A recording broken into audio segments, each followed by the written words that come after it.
Vamos a hacer un pequeño descanso y seguimos.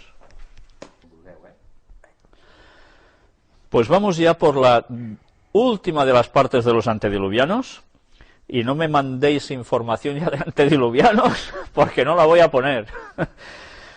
Bien, creo que con toda la información que hemos puesto hasta ahora ha sido más que suficiente para que las personas se replanteen que lo que pone la Biblia no son bromas y que lo que allí aparece es totalmente verídico. Vamos, ya sin más, a pasar al tema de ahora con esta única noticia que vamos a mostrar. Minnesota pagando ahora a los científicos a participar en la clonación humana. Resulta de que en este lugar de Estados Unidos ahora se quiere fomentar que los científicos trabajen en la clonación humana. Y curiosamente, ya sabéis que las leyes de por allí no son partidarias de esto, hay mucho juego para esto con las leyes, unos quieren que sí, otros que no, pero en principio quieren fomentar que esto pueda hacerse. Y evidentemente ya hemos presentado hasta qué punto la manipulación genética puede llegar a conseguir cosas realmente asombrosas. Ya veis, estamos llegando al mismísimo estado de lo que habían llegado los antediluvianos en sus descubrimientos. Y hemos sacado a la luz cosas bastante inverosímiles, pero todas ciertas. Y ahora lo único que vamos a ver es esto.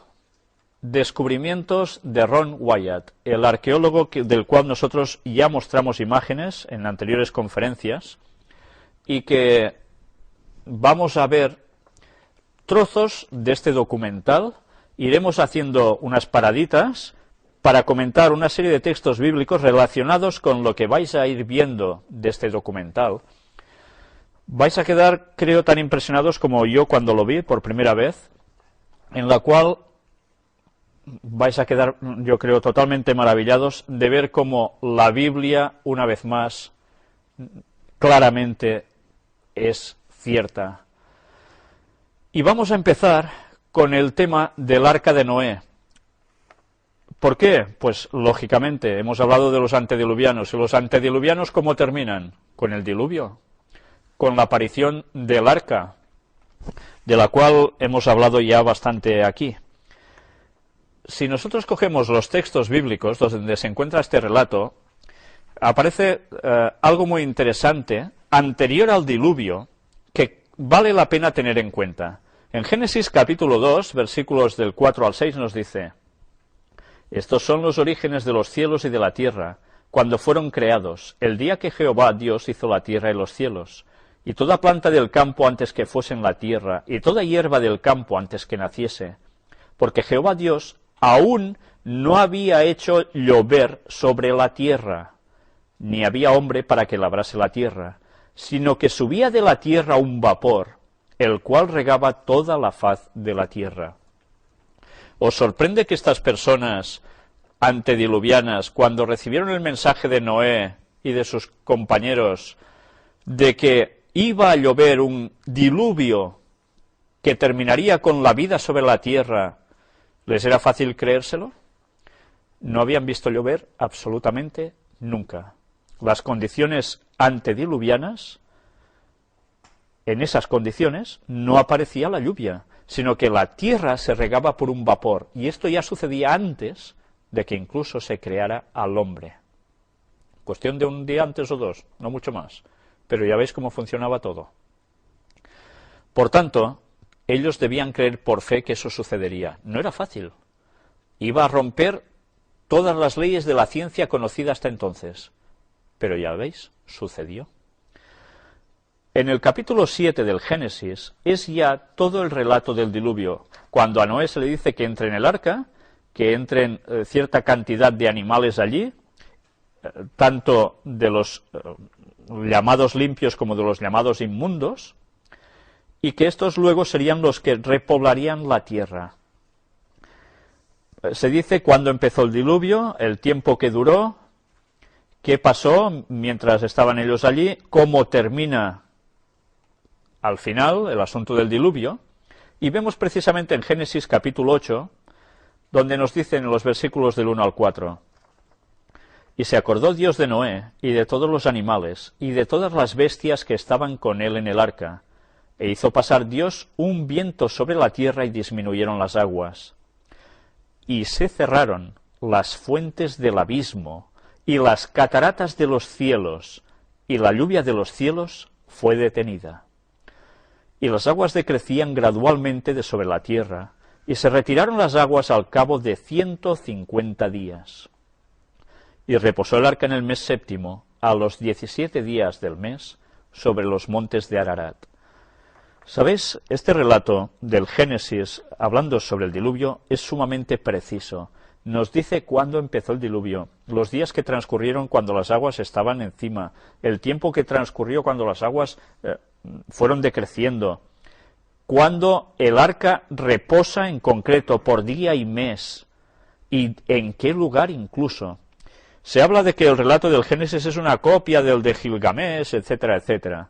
Cuando nosotros vemos los detalles que ofrece el relato bíblico, no tiene parangón, porque son datos impresionantemente certeros, muy detallados. Y nosotros vamos a ver ahora si verdaderamente el arca estaba en el Ararat o no. Ararat, en Turquía.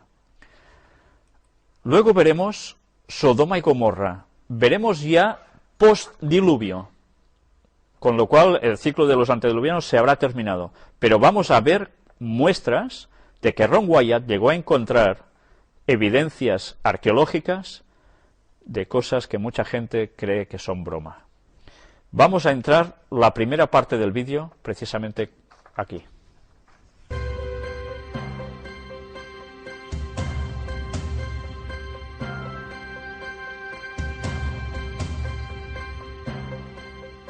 El 20 de junio de 1987, después de 10 años de intensas investigaciones, el gobierno turco anunció al mundo el descubrimiento del Arca de Noé y la dedicación de la misma y el área circundante como un parque nacional.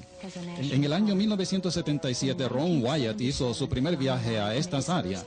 Fue durante este primer viaje que Ron encontró numerosas gigantescas piedras de anclaje, todas aproximadamente del mismo tamaño como la que vemos aquí. Todas estaban en directo alineamiento con la figura de barco, evidenciando que habían sido sueltas en el sitio donde finalmente el barco reposaría. Estas contienen inscripciones antiguas de los 8 sobrevivientes del diluvio. En diciembre de 1978, un terremoto en esta altamente remota área hizo que el terreno alrededor de la formación cayera. Y por primera vez la madera de la cubierta y las costillas fueron visiblemente expuestas en los lados. Una grieta grande también se formó a lo largo y le fue posible medir la profundidad y tomar muestras para análisis. El análisis demostró un alto contenido de carbón orgánico consistente de madera antigua. Más tarde, una inspección mediante detector de metales y radar de interfase de la superficie reveló una increíble estructura de hechura humana encapsulada dentro de la formación. Quillas y sobrequillas, espacios, puentes y aún divisiones entre los cajones se hicieron visibles a través de estos aparatos científicos.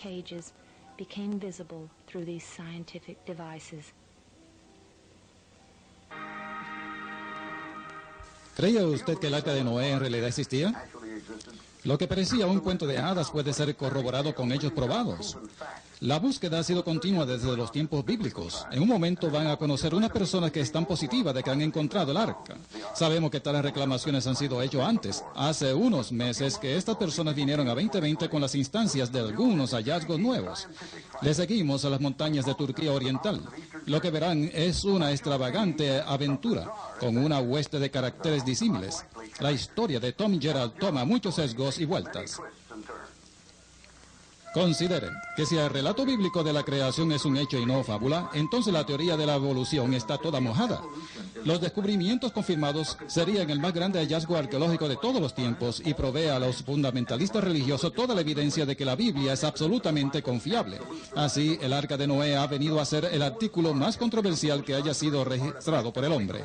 Esa es la seductora belleza que nos atrae aquí cerca del monte Ararat. Los exploradores que buscan el arca dicen que es el punto más alto en estos alrededores alrededores y que cuando las aguas del diluvio bajaron, el arca se depositó ahí. Pero la Biblia describe las montañas de Ararat, montañas en plural. Cabe la posibilidad de que el arca hubiese reposado en un sistema de montañas más pequeñas cerca de Ararat.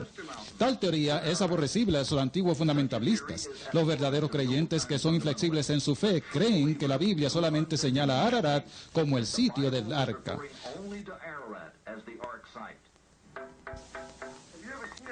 Pero ahora hay dos fundamentalistas que están contradiciendo dicho reclamo. Ellos son los nuevos creyentes.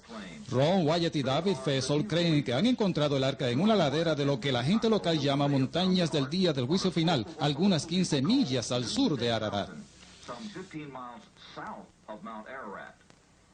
Los buscadores del arca todavía hacen su expedición a pie, profundo en los valles circundantes. Aquí, siguiendo a un aldeano local y con un mapa en la palma de la mano, Wyatt y Fessel hacen lo que ellos consideran unos importantes y excitantes descubrimientos. Aparentemente usan antiguas piedras sepulcrales que conmemoran la sobrevivencia de Noé y su familia. Cuando los cristianos primitivos encontraron estas cosas, esculpieron las 8 cruces en honor a los 8 sobrevivientes. El valle entero se conoce como la región de los 8. El significado de la colocación de las cruces en las piedras es una representación de la cabeza de la familia, su esposa, sus 3 hijos y sus 3 nueras. Y como se puede ver, las cruces a la izquierda son la familia adquirida y las que están a la derecha son la familia fundamental. Confirman la historia de Noé. Para Wyatt y Fessel, estas piedras están en directo alineamiento con la forma de barco que aparece en las montañas del día del juicio final. El lugar con la forma de barco fue inicialmente encontrado mediante fotografía tomada por un capitán del ejército turco en el año 59. Fue prontamente explorado, pero fue abandonado como un fenómeno de la naturaleza. Pero Wyatt, un arqueólogo aficionado, se interesó hace unos cuantos años. Él trajo a David Fessel, experto en salvamento marino, para estudiarla. La cuadrilla de la montaña del juicio final trajo equipo de alta tecnología para explorar la más vieja leyenda sobre el hombre. Ellos empezaron a examinar el sitio con un generador de frecuencia molecular. Es un aparato usado por los médicos para detectar tumores cancerosos y ha sido usado por Fessel para localizar tesoros bajo el agua. Esta vez, el generador de frecuencia molecular empezó a registrar un patrón uniforme de líneas de hierro bajo la tierra. Ellos empezaron a colocar cintas a lo largo de esas líneas.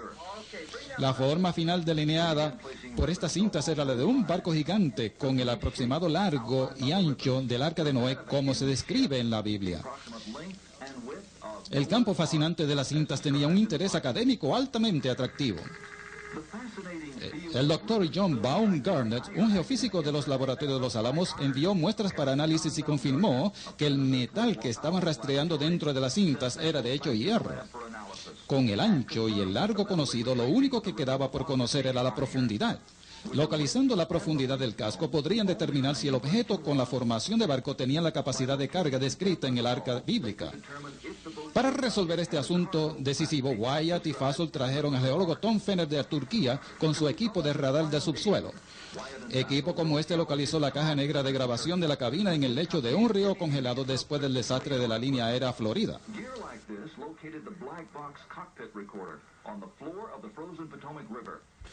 Supongamos que esta piedra esté a 2 pies de profundidad. ¿Podría localizarla? Sí, se podría. ¿Es posible que en un momento dado se pueda decidir que esto es un objeto hecho por el hombre? La simetría de la figura sugiere que es un barco. Espero probar que la estructura subterránea es de hecho la de un barco. De hecho, hay algo debajo de esas piedras, además de piedras. Diseñado por el Sistema de Servicios Geofísicos en Hudson, fue usado en la montaña. El aparato llamado SERF es utilizado por compañías exploradoras de energía para analizar lo que hay debajo de la superficie de la Tierra. De acuerdo al SERF, algo de hechura humana está debajo de la montaña Rida. Esta data no representa geología natural. Es una estructura de hechura humana. Estas imágenes están ocurriendo con demasiada frecuencia como para ser interfaces naturales ocasionales.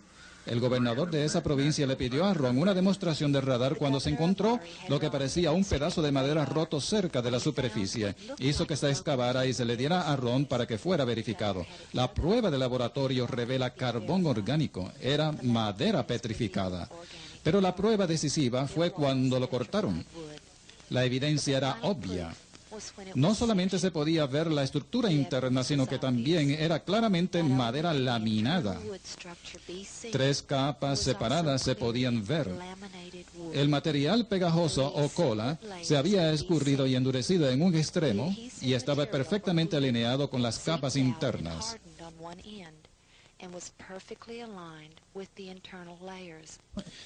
En mi último viaje a ese lugar este junio pasado, encontramos este muy impresionante remache, y si pueden ver aquí, la placa es un poquito más de 1/4 de pulgada de espesor. Es aproximadamente de 3,5 pulgadas de diámetro, y el eje es apenas de 1 a 1,25 pulgadas de diámetro. Y si pueden ver, fue golpeada mientras estaba caliente para darle forma acampanada donde termina el eje, de manera que no se deslizara hacia atrás a través del orificio de esta arandela. Y esto demuestra que la habilidad para usar metales era muy avanzada y muy sofisticada. Y amigos, hay miles de estos remaches en este barco. De hecho, cada unión donde la estructura de madera era juntada por grandes placas de metal que son predominantemente de hierro, y entonces estos remaches. ¿Cómo el tamaño de la estructura compara con los que son mencionadas en la Biblia? Bien, Moisés fue educado en Egipto, y se nos dice de eso en el Nuevo Testamento y también en el Antiguo Testamento, y el cúbico real egipcio con el cual estaba familiarizado y que creemos fueron usados en las dimensiones del arca es de 20.6 pulgadas, y 300 de ellos son exactamente 515 pies. Y ese es el largo del barco. El barco se ha aplanado algo, pero eso es de esperarse de un barco envejeciente. Así que el ancho es mayor que el especificado en la Biblia, pero usted puede calcular el grado de expansión y puede así llegar a las medidas aproximadas muy similares a las mencionadas en la Biblia. Sodoma y Gomorra.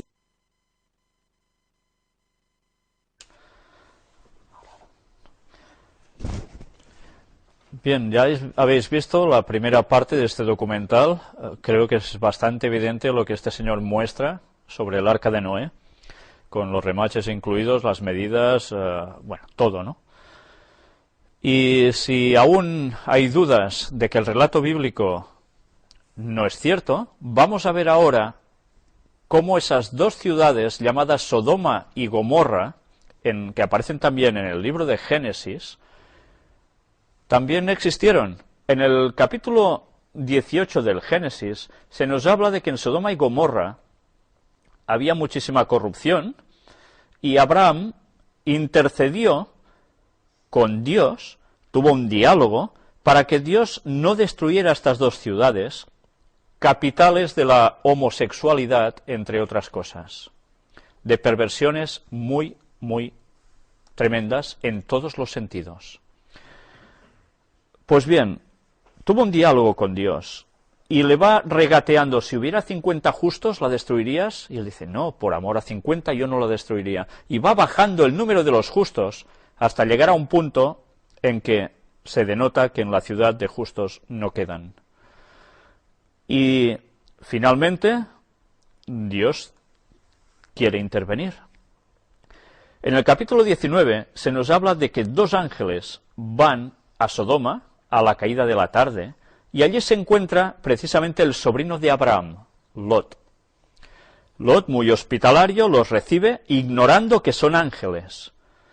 Y cuando está allí, junto a los 2 ángeles, se encuentra de que una presión de la vecindad, de la gente de la ciudad, que quieren ir a violentar, a violar a los que ellos ven como hombres, que en verdad eran ángeles.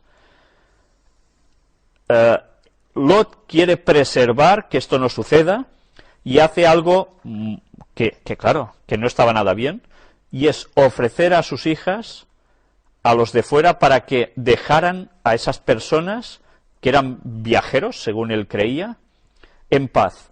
¿Sabéis? La cuestión de, ¿cómo os diría yo?, la enorme importancia que para ellos tenía el hospedaje, exacto, gracias, el hospedaje a las personas que eran transeúntes, que podían pasar por allí, viajeros, era vital. Esa cultura evidentemente ha cambiado, para nosotros esto es bastante distinto, pero para ellos eso tenía una importancia tremenda en la época. Por eso a veces debemos conocer las circunstancias y las culturas de la época para comprender las cosas que ellos hacían y no empezar a pensar y tergiversar lo que realmente era y llegar a conclusiones totalmente equivocadas.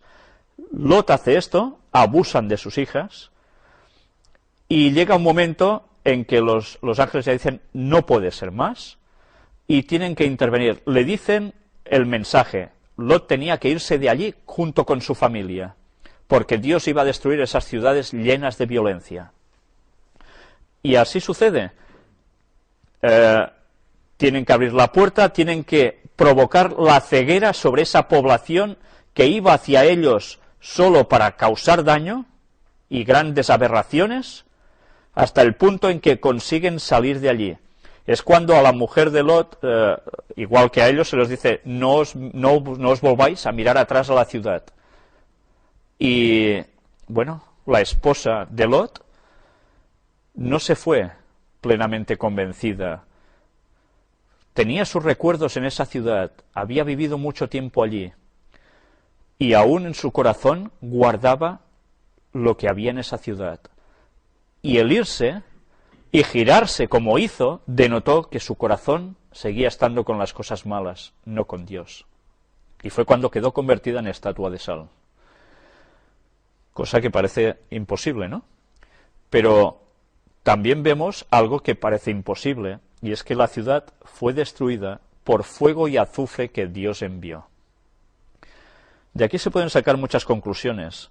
Ahora se nos está queriendo hacer ver que la sodomía es algo muy normal, que es algo bueno, y que a Dios esto ni le va ni le viene, porque hay cristianos, incluso recuerdo que hay una iglesia cristiana bastante conocida, que es la iglesia con un cierto nombre, que además es gay. Y se están fomentando las ciudades como Barcelona, capitales de la cultura gay, como Tel Aviv, etcétera, etcétera. No era lo único que había allí. Había también zoofilia y todo lo que hiciera falta. Dios no consintió con esto más, porque llegaron a un punto de perversión tal para lo que el hombre no fue creado. Que Dios dijo, hasta aquí habéis llegado, porque las repercusiones psicológicas que hay con ciertas conductas hacen que no podamos estar cerca de Dios. Porque esto, que en definitiva es la clave de todo, el estar cerca de Dios o no, el estar en consonancia con Él, o seguir los pasos que da Satanás, que quiere que nosotros vayamos, es la clave de todo. Dios tiene que destruir esa ciudad, no esas ciudades, porque además había más en la llanura.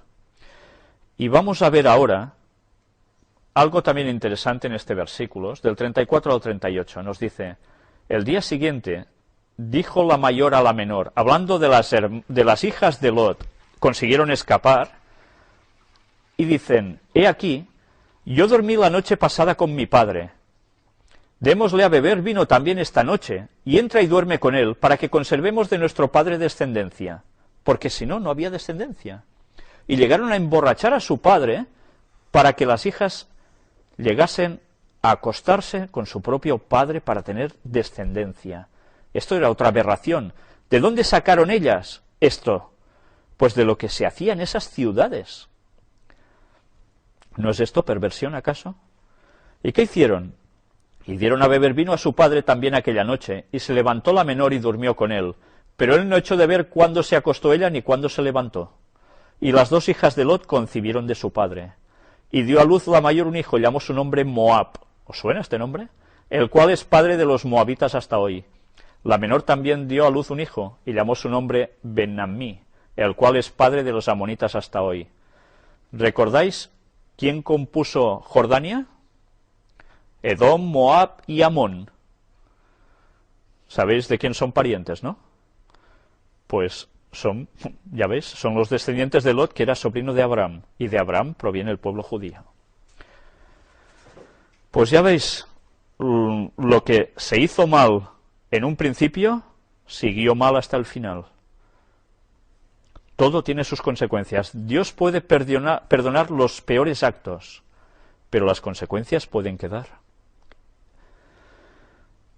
Finalmente, en Deuteronomio capítulo 32, versículos 32 y 33 nos dice: porque de la vid de Sodoma es la vid de ellos, y de los campos de Gomorra, las uvas de ellos son uvas ponzoñosas, racimos muy amargos tienen, veneno de serpientes es su vino, y ponzoña cruel de áspides, o sea, de serpientes. Lo que parece que es muy bueno, que pasa muy bien, al final pasa factura, porque destruye. Con esto no estamos queriendo decir que Dios no quiera a los homosexuales ni a las personas que hacen cosas que realmente no deben hacerse. Dios los ama, pero necesitan esas personas hacer un cambio para estar en consonancia con el universo y con las leyes que Dios pone y para lo cual nos creó. Si nosotros preferimos seguir las cosas satánicas, eso va a pasar su factura. No podemos estar con Dios si queremos estar con el diablo. Por tanto, claro que es más fácil, y es la típica tendencia humana, cuando algo que hacemos no está bien es, oh, ¿y tú qué? ¿No? ¿Cuántas veces esta reacción tan humana, tristemente humana? En vez de pensar y decir, ¿es verdad? Esto no es correcto, debo cambiar. Y Dios me debe ayudar a esto, porque yo quiero cambiar. Y esto se puede hacer en cualquier cosa de la vida. No nos resistamos al poder de Dios si nos llama, porque si no, ya sabemos cómo vamos a terminar. Pero no podemos decir a lo malo bueno y a lo bueno malo, porque así no debe ser entre el pueblo de Dios jamás. Vamos, antes de entrar a este otro apartado del cruce del Mar Rojo, precisamente al trozo del documental donde Ron Wyatt encuentra las ciudades de Sodoma y Gomorra. Quedad impresionados como quedé yo. Sodoma y Gomorra, las ciudades de la llanura. En Génesis 19 leemos que estas ciudades fueron destruidas por Dios con azufre y fuego desde el cielo. El primer registro bíblico de la venganza de Dios sobre la iniquidad desde el gran diluvio. El arqueólogo bíblico Ron Wyatt nunca había planeado buscar estas ciudades. Pero en el año 1989, mientras trabajaba en otro proyecto, fue de pronto impresionado a detenerse y examinar algunas grandes formaciones blancuzcas a lo largo de la margen occidental del Mar Muerto. Después de haber cruzado este sitio por lo menos 30 o 40 veces en los últimos 12 años, en esta ocasión de repente parecían las formaciones de paredes de ciudades y edificios. Deteniéndose, él y su cuadrilla examinaron detenidamente estas áreas desiertas. Tomando muestras del material, descubrieron que se rompía en sus manos y se desintegraba en polvo de una consistencia parecida al talco, como se demuestra aquí. En agosto del 1990, Ron regresó a estos sitios para explorarlos minuciosamente, 5 lugares que ya había localizado. Fue acompañado de su esposa y los señores Mark y Wilson de Garland, Texas. Al acercarse al primer lugar que examinaron, todos podían ver fácilmente las formaciones que habían sido descritas por Ron. Como no hay carreteras que lleguen a estas áreas, dejaron el vehículo y empezaron una larga y difícil marcha. No había duda de que estas áreas eran únicas en los alrededores inmediatos. Era muy difícil caminar ahí. El material flojo hacía del caminar y la arqueología una faena. Siguiendo lo que parecía la forma de una pared exterior, prontamente se encontraron con el sitio más alentador. La pared terminó y estaban todos mirando hacia lo que parecía ser la entrada a la ciudad.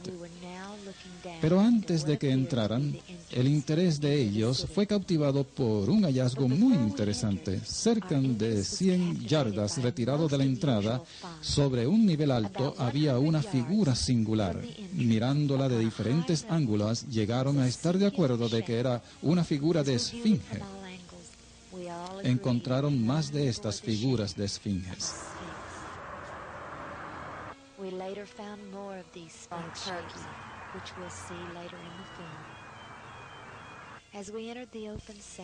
Al entrar en la sección abierta, se encontraron caminando a lo largo de veredas muy definidas que se comunicaban unas con otras como son nuestras calles de hoy.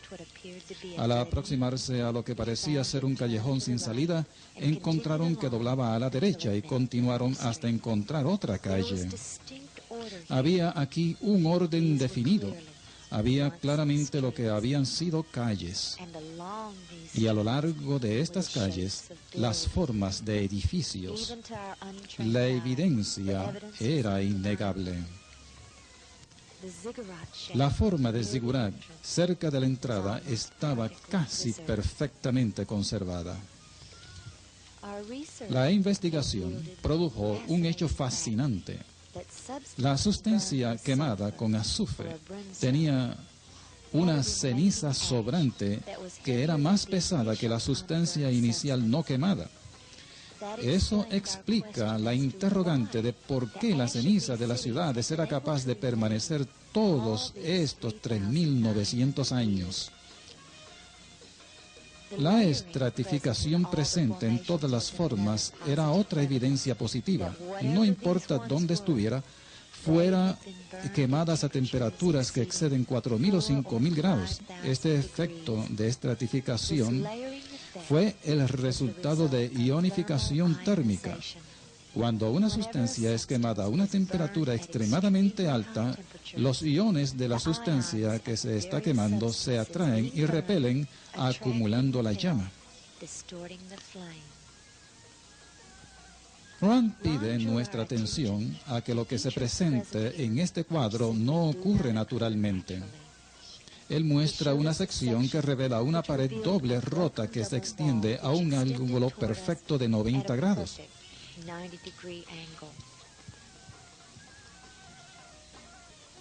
El sitio que examinaron estaba localizado a la base de Masada. Decidieron viajar en un carro de cable al tope de Masada para filmar estas áreas desde allí.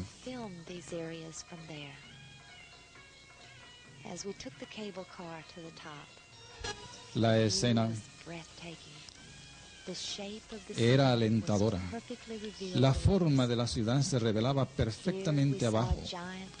Aquí vemos una área parecida a una gigantesca plataforma perfectamente simétrica, que es idéntica al área del templo en otras ciudades antiguas, tal como la bíblica Susa, localizada actualmente en Irán.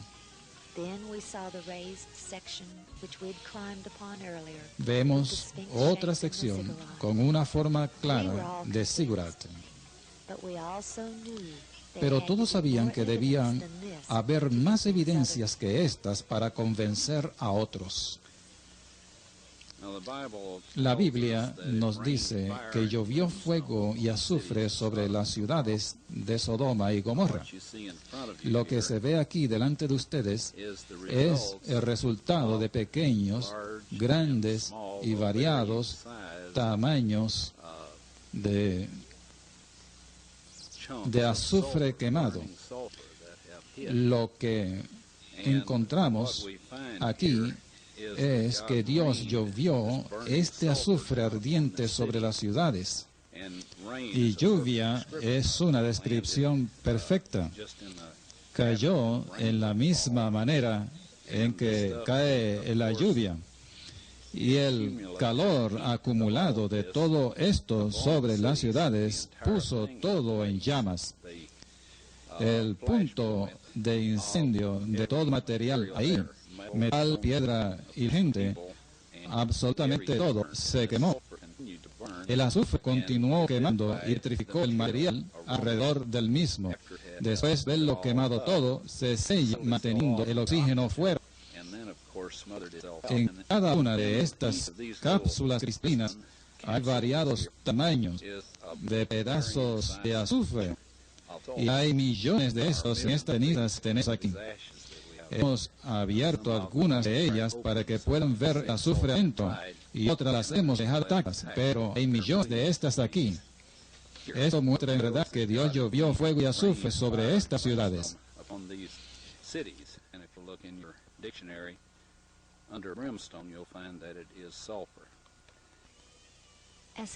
Inmediatamente que regresó de ese viaje, Ron llevó muestras al laboratorio Galbert en Knoxville, Tennessee. Las bolas amarillas en el centro rojizo demostró ser 95.72% azufre, con traza de varios otros elementos, todos los cuales contribuyeron a un fuego de temperaturas extremadamente altas.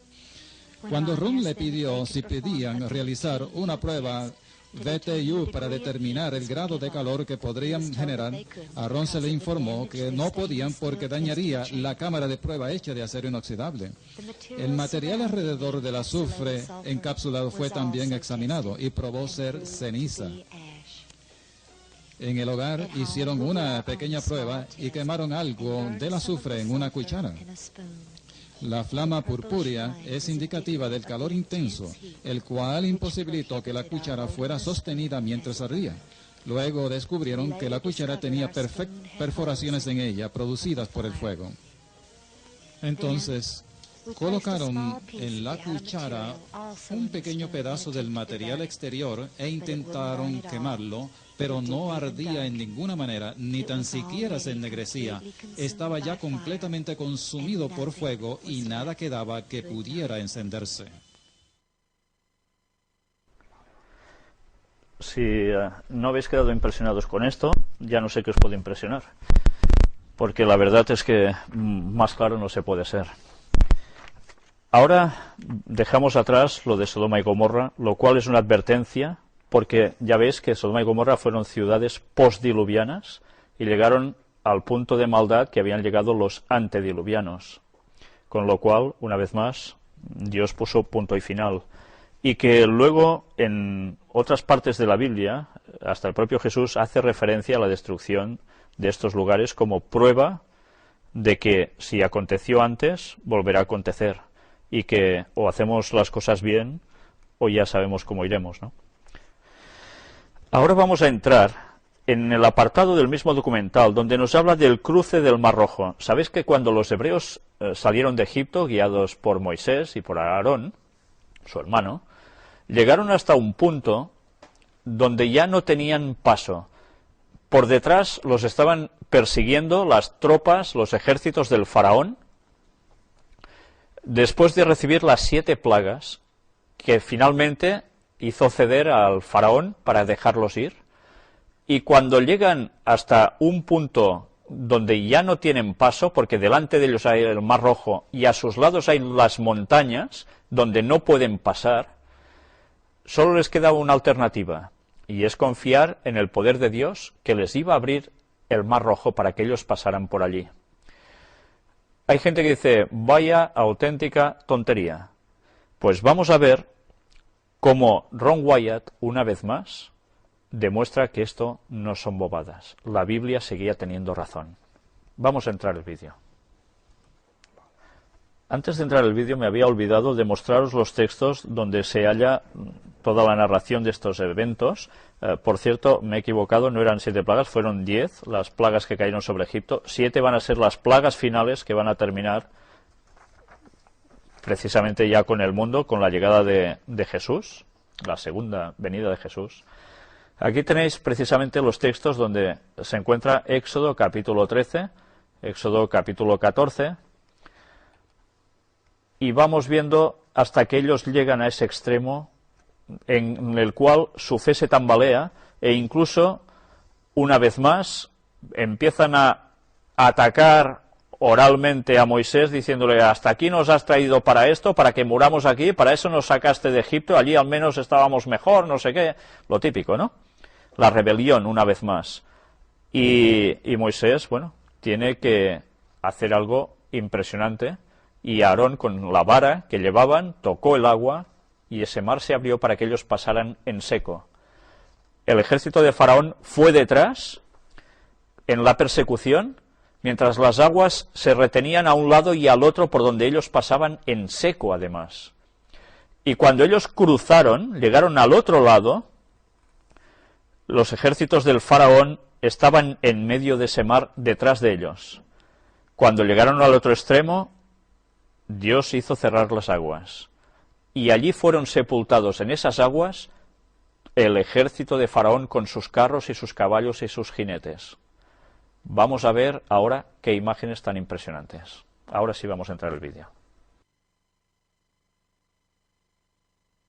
En el 1978, cuando temporalmente estaban imposibilitados para continuar sus trabajos en el arca de Noé, Ron Wyatt llevó consigo a sus dos hijos, Danny y Ronnie, a un sitio en Egipto donde él creía que ocurrió el cruce del Mar Rojo. Cuando llegaron al sitio en el Golfo de Aqaba, encontraron una columna de estilo fenicio tendida en la playa. El agua había erosionado la inscripción arábiga, pero en el 1984, Ron había encontrado una columna igual en la orilla opuesta en Arabia Saudita, todavía parada con las inscripciones intactas. Más tarde pudo traducir las palabras Faraón, Misraim, muerte, Irán, Moisés, Jehová y Salomón de la segunda columna. Y de esto, él cree que estas columnas fueron erigidas por el rey Salomón y dedicadas a Jehová por el gran milagro del cruce del mar en tierra seca. Israel estaba ocupando la península Sinaí esta ocasión en el 1978 y movió de la playa la primera columna y la fijó en cemento enfrente de la carretera, como usted puede ver aquí.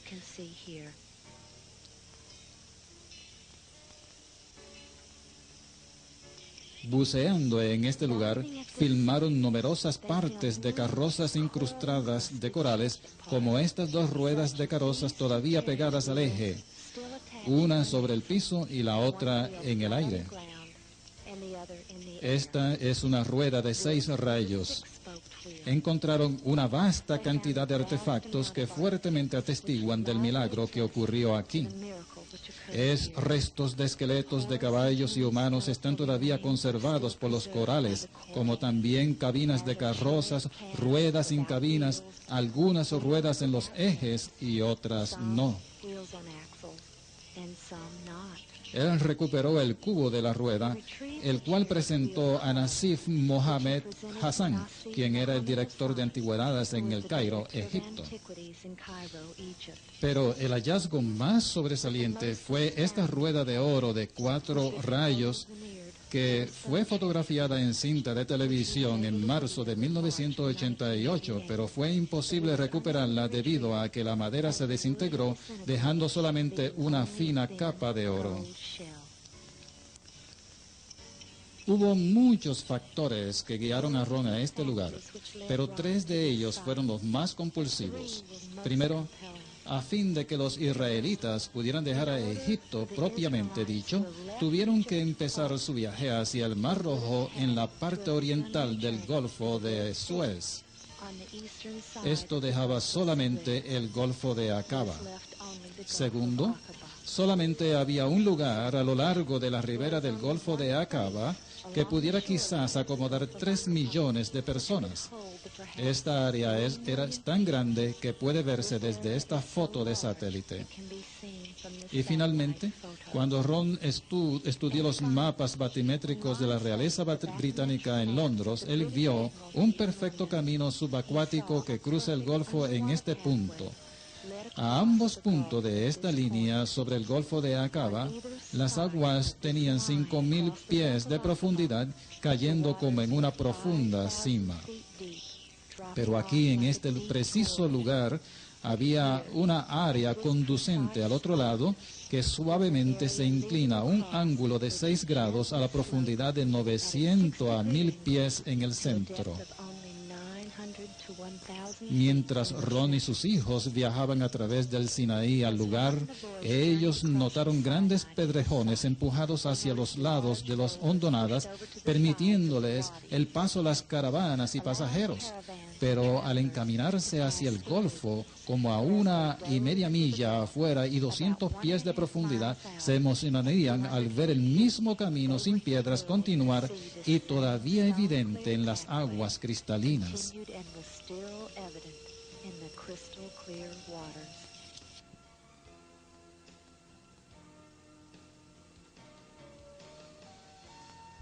Con la abrumadora evidencia de las piezas de carrozas dispersas a través del Golfo, Ron sabía que el monte Sinaí estaba en Arabia Saudita. Estudiando los mapas, vio que el Jebel Elos tenía la descripción bíblica de esta sagrada montaña. Imposibilitado de conseguir una visa para entrar a Arabia Saudita, Ron y sus dos hijos finalmente decidieron entrar sin ninguna. Se habían enterado que el procedimiento normal para alguien atrapado sin visa era el de llevarlo al visitante a la frontera y asegurarse de que no volviera a entrar. Ellos encontraron el monte Sinaí con el altar y mucho más todavía intacto en esta área desierta, pero cuando salió... Las imágenes, no sé si todas las diapositivas. Pues bien, ya veis también lo que llegó a encontrar bajo las aguas, ¿no?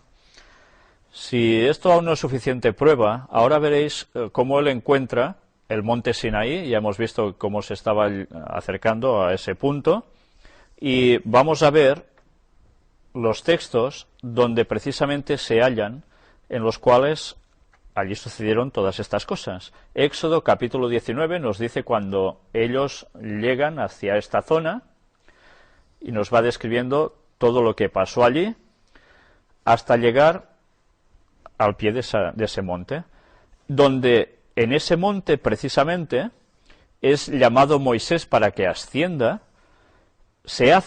Dios le dice que haga un vallado alrededor de este monte para que nadie acceda allí porque moriría.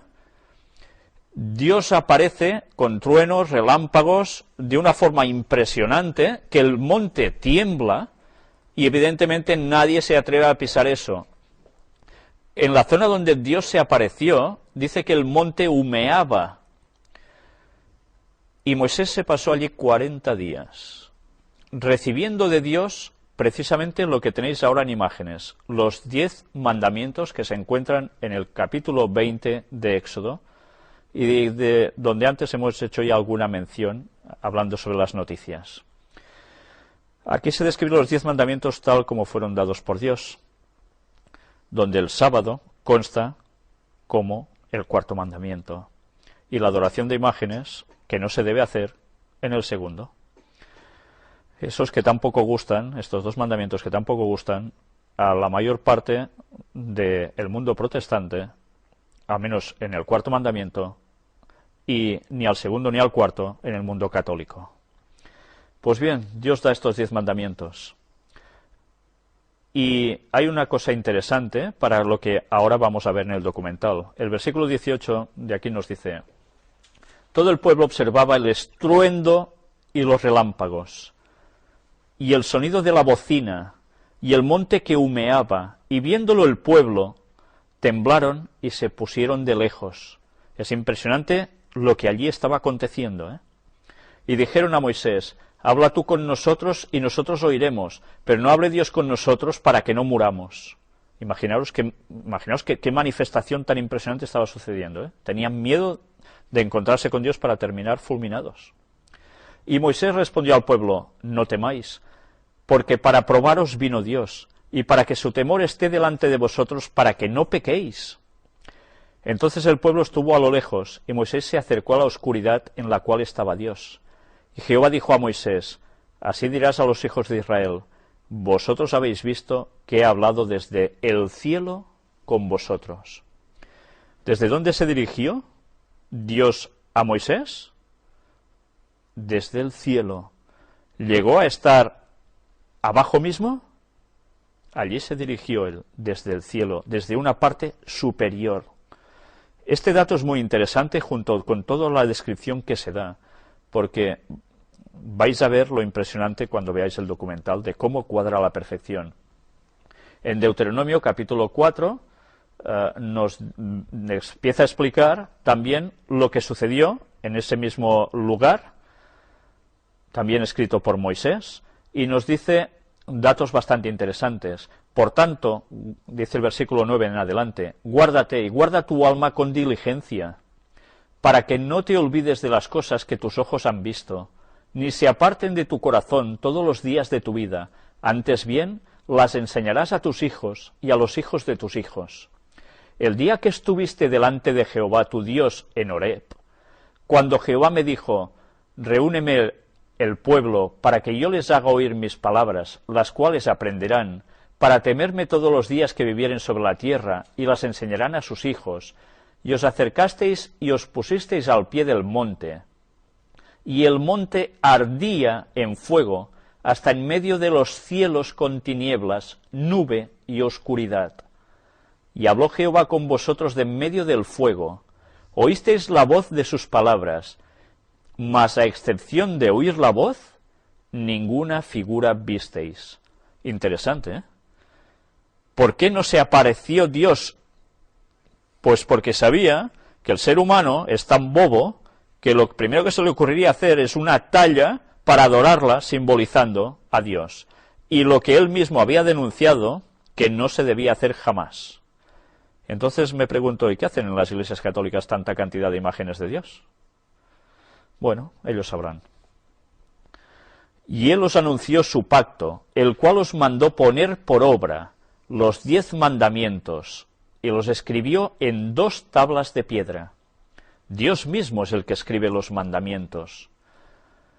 A mí también me mandó Jehová en aquel tiempo que os enseñase los estatutos y juicios, para que los pusieseis por obra en la tierra la cual pasáis a tomar posesión de ella, a la tierra prometida, Palestina, lo que era Canaán en esos momentos.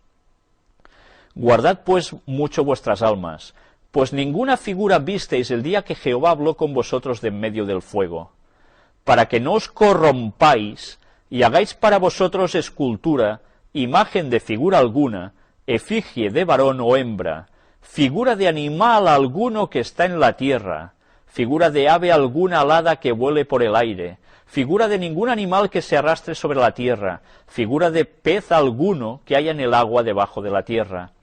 No sea que alces tus ojos al cielo, y viendo el sol, y la luna, y las estrellas, y todo el ejército del cielo, seas impulsado, y te inclines a ellos, y les sirvas, porque Jehová tu Dios los ha concedido a todos los pueblos debajo de todos los cielos. Por tanto, les estaba diciendo, no adoréis los astros, porque yo los he hecho para todos vosotros, pero no para adorar. Pero ya veis en qué se basa la astrología y todas las culturas paganas, ¿sí no? Pero a vosotros Jehová os tomó y os ha sacado del horno de hierro de Egipto, para que seáis el pueblo de su heredad, como en este día. Dios lo hizo todo para que ellos funcionaran bien. Les dio sus juicios, sus estatutos, sus mandamientos, para que fueran personas equilibradas y buenas, y así pudiesen llegar a tener el carácter de Dios, de santidad. En Deuteronomio 5, 22 y 23 nos dice, estas palabras habló Jehová a toda vuestra congregación en el monte, de en medio del fuego, de la nube y de la oscuridad, a gran voz, y no añadió más. Y las escribió en 2 tablas de piedra, las cuales me dio a mí. Y aconteció que cuando vosotros oísteis la voz de en medio de las tinieblas, y visteis al monte que ardía en fuego, vinisteis a mí todos los príncipes de vuestras tribus y vuestros ancianos. Y ahora vamos a ver las imágenes donde todo eso aconteció. Acusados de ser espías israelíes. Cuando finalmente los excarcelaron, fueron informados de que un hombre se puso en contacto con la embajada saudita y notificó que los Wyatt eran espías israelíes pretendiendo ser arqueólogos. Este hombre había sido un amigo de confianza que había trabajado con Ron en el Arca de Noé. Ronald Wyatt and his sons are with us in the studios of our Nashville affiliate WTVF to tell us all about it. Gentlemen, good morning. Morning. Morning. Mr. Wyatt, you there in the middle, and Yes. your sons on either side. Yo no sabía que el monte Sinaí estuviera en territorio de Arabia Saudita. ¿Por qué usted pensó que estuviese ahí? We found some chariot parts that Encontramos piezas de carrozas parecidas a las carrozas de la tumba del rey Tut in the Gulf of Aqaba. en el Golfo de Aqaba a un silbido de Jebel el We Los. found these at depths from 60 La encontramos en profundidades desde 60 a 200 pies a lo largo de aproximadamente 1,5 millas. crossing site. Nosotros creemos que ese es el sitio del cruce, porque en la narración bíblica ellos llegaron al monte Sinaí después de cruzar el Mar Rojo. El lenguaje de la Biblia indica que ellos permanecieron en una montaña, encerrados en una montaña. Así que en un mapa aéreo se demuestra que este Jebel El-Los tiene un gran valle encerrado en la periferia de un volcán. Hay alrededor de 5.000 acres ahí. Sentimos que este será el lugar. Y en Éxodo 24:4 y Levítico 6:28 y 11:33 y 15:12 nos dice de artefactos que podrían ser encontrados, como 12 pilares de piedras, un altar, algunas vasijas. Y por eso fue que buscamos en esa particular montaña. Desde la playa en Egipto hasta el Golfo de Acaba, contemplaron con angustia a través de las aguas por muchos años, sabiendo que Moisés condujo la gran multitud a través del Mar Rojo en este lugar exacto. Ron Wyatt supo en el 1978 que el monte Sinaí se ubicaba más allá a una corta distancia.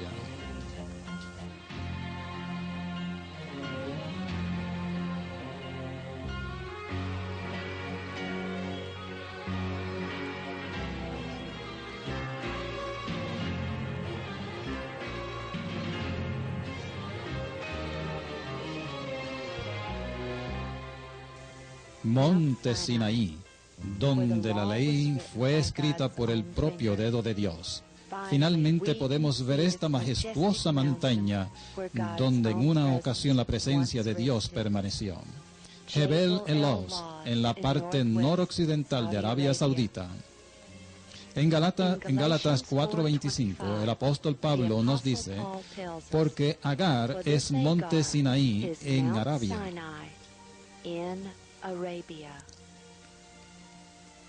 En Éxodo 19:18, y todo el monte Sinaí humeaba, porque Jehová había descendido sobre él en fuego.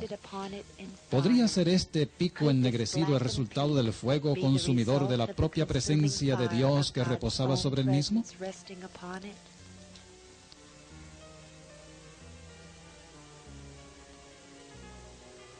En Primera de Reyes 19, versículo 8 y 9, leemos cómo Elías vino a Horeb y se metió en una cueva. Aquí vemos una cueva muy grande justamente abajo del árbol solitario que se encuentra entre dos masivas piedras de granito.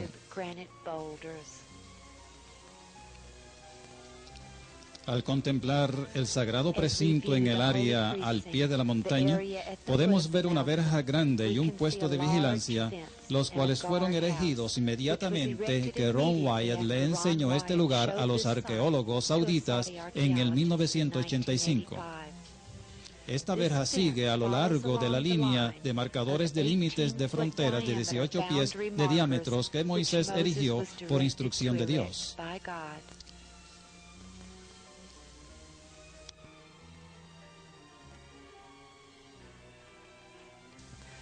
Este letrero al lado del puesto de vigilancia declara que este es un sitio arqueológico pronunciado por decreto real y que es ilegal traspasar los límites sujeto a penalidades. A medida que buscamos a la izquierda, podemos ver donde la verja termina al otro lado. Y ahora, a medida que nos extendemos fuera del sagrado precinto, miramos en el área del campamento de los israelitas. Hay varias reliquias arqueológicas todavía aquí, pero este es de un interés particular para nosotros. En Éxodo capítulo 32, leemos del becerro de oro y cómo Aarón lo formó. En el versículo 5, y viendo esto Aarón edificó un altar delante del becerro y pregonó Aarón y dijo, mañana será fiesta a Jehová. Es indudable que estas son las ruinas del mismo altar que Aarón construyó al becerro de oro. Cuando el arqueológico saudita de la Universidad Riyadh, que fue con Ron a este lugar en el 1985, vio esto, se emocionó grandemente. Los 12 petroglíficos de becerros y bueyes capturó su interés porque no se encuentran en ningún otro lugar en Arabia Saudita. Hemos parado un momento la emisión del documental porque vamos a ver precisamente lo que ahora salía en esas imágenes. Se nos habla del becerro de oro. En el texto bíblico nos dice en Éxodo 31, del 12 al 18, algo interesante.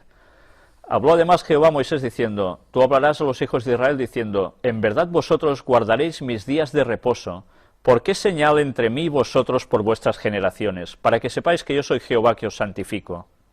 O sea, el sábado.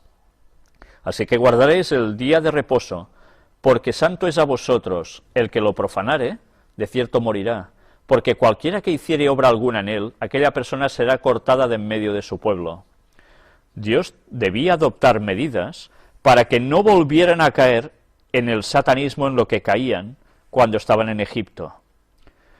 Ya lo veis, las medidas tenían que ser drásticas, porque si no, la línea para el Mesías no hubiese seguido y el pueblo se hubiese disipado totalmente. 6 días se trabajará, mas el día séptimo es día de reposo consagrado a Jehová. Cualquiera que trabaje en el día de reposo ciertamente morirá. Guardarán pues el día de reposo los hijos de Israel, celebrándolo por sus generaciones por pacto perpetuo. Señales para siempre entre mí y los hijos de Israel, porque en 6 días hizo Jehová los cielos y la tierra, y en el séptimo día cesó y reposó. Y dio a Moisés, cuando acabó de hablar con él en el monte de Sinaí, 2 tablas del testimonio, tablas de piedra escritas con el dedo de Dios. Estas tablas son las que pasaron a formar parte del interior del Arca de la Alianza. El arca esa famosa, de la cual ya hablamos, y que volveremos a hablar más adelante. Tened presente que cuando Dios decía que esto debía ser cortado de su pueblo, la persona que transgrediese el sábado, era para que no se cayera en la adoración que precisamente se cayó. Cuando Moisés desciende del monte, nota unos gritos, unas juergas, algo tremendo, y dicen con Josué, ¿qué es esto? ¿Es alboroto que atacan o qué? No, no. Esto no es señal de gritos de guerra, es de alboroto, es de que allí se está montando lo que ahora diríamos una festorra, la gran fiesta. Pero ¿qué tipo de fiesta además? En Éxodo capítulo 32 nos dice precisamente este momento, y vamos a verlo en las palabras bíblicas, no en las mías, que quizás son bastante más pésimas. Viendo el pueblo que Moisés tardaba en descender del monte, se acercaron entonces a Aarón, el hermano de Moisés, y le dijeron, levántate, haznos dioses que vayan delante de nosotros, porque a este Moisés, el varón que nos sacó de la tierra de Egipto, no sabemos qué le haya acontecido. Moisés estaba recibiendo los mandamientos de Dios, ellos estaban viendo todo lo que pasaba en esa cumbre, que era impresionante, no se podían ni acercar al monte, y encima dicen, bueno, como ha pasado tantos días y Moisés no baja, pues haznos dioses. En fin, es que cuesta entender cómo se puede llegar a ser tan duro de cerviz. Y Aarón les dijo, mirad lo que les dice Aarón, porque en ningún momento dice, ¿pero qué decís? ¿Estáis locos? No, no. Dice, apartad los zarcillos de oro que están en las orejas de vuestras mujeres, de vuestros hijos y de vuestras hijas, y traédmelos. ¿Qué tenían las mujeres del pueblo hebreo? Los mismos zarcillos de oro con los que se adornaban los paganos. ¿Entendéis por qué los cristianos, en este caso las mujeres cristianas, no deberían llevar estas cosas? Porque zarcillos de oro eran adornos ostentosos, para nada necesarios, solo era vanidad de la más pura y absoluta. Y zarcillos, aros, que simbolizaban adoración al sol, Pues ya veis, no solo estaban en las mujeres, estaban también en vuestros hijos y en vuestras hijas. ¿Qué se ha puesto de moda actualmente? ¿Llevan pendientes solo las mujeres? Ah, no, también llevan pendientes los hombres. Bien, ¿de dónde procede esto? Ya lo veis. Y ahora parecemos tan modernos, ¿eh? No hay nada nuevo bajo el sol, lo dijo Salomón, y una vez más es cierto. Entonces todo el pueblo apartó los zarcillos de oro que tenían en sus orejas, y los trajeron a Aarón, y él los tomó de las manos de ellos, y le dio forma con buril, e hizo de ello un becerro de fundición. ¿Qué hizo? Un becerro de oro. Entonces dijeron: Israel, estos son tus dioses que te sacaron de la tierra de Egipto. Y viendo esto Aarón, edificó un altar delante del becerro, y pregonó a Aarón y dijo: mañana será fiesta para Jehová. Mezclaron una cosa con otra. Es interesante que las imágenes que nos hemos quedado nosotros, hemos visto cómo habían becerros dibujados, grabados en esas piedras de ese altar. Y al día siguiente madrugaron y ofrecieron holocaustos y presentaron ofrendas de paz, y se sentó el pueblo a comer y a beber, y se levantó a regocijarse. Entonces Jehová dijo a Moisés: anda, desciende, porque tu pueblo que sacaste de la tierra de Egipto se ha corrompido. No era solo alboroto de pasárselo bien y ya está, sino que estaban haciendo bacanales, como era costumbre en Egipto, lo peor de lo peor.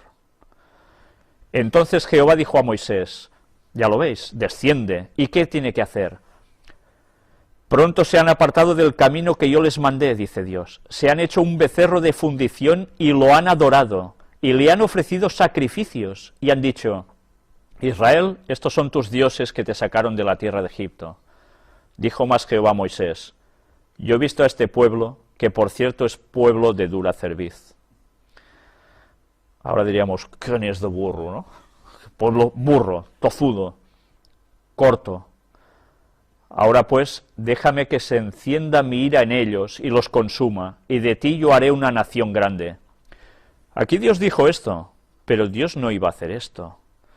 Estaba poniendo a prueba a Moisés, para ver si realmente el carácter de Moisés se pulía lo suficiente para ponerse a interceder. Moisés es un reflejo de lo que Jesús también llegó a hacer, la intercesión por su pueblo, por la salvación de los que tenía a su alrededor.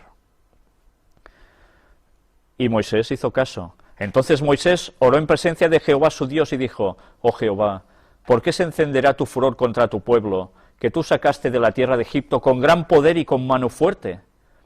¿Por qué han de hablar los egipcios diciendo: para mal los sacó, para matarlos en los montes y para raerlos de sobre la faz de la tierra? Vuélvete del ardor de tu ira y arrepiente de este mal contra tu pueblo. Acuérdate de Abraham, de Isaac y de Israel tus siervos, a los cuales has jurado por ti mismo, y les has dicho: yo multiplicaré vuestra descendencia como las estrellas del cielo, y daré a vuestra descendencia toda esta tierra de que he hablado, y la tomarán por heredad para siempre. Entonces Jehová se arrepintió del mal que dijo que había de hacer a su pueblo, porque vio que Moisés de verdad estaba ya preparado para todo esto. La prueba no era para el pueblo aquí, la prueba era para el corazón de Moisés. Y volvió Moisés y descendió del monte, trayendo en su mano las 2 tablas del testimonio, las tablas escritas por ambos lados, de uno y otro lado estaban escritas, no solo por una cara, por las dos. Y las tablas eran obra de Dios, y la escritura era escritura de Dios grabada sobre las tablas. Si os habéis fijado en el documental, aparecen que arriba habían rocas de granito. El granito es la piedra más dura.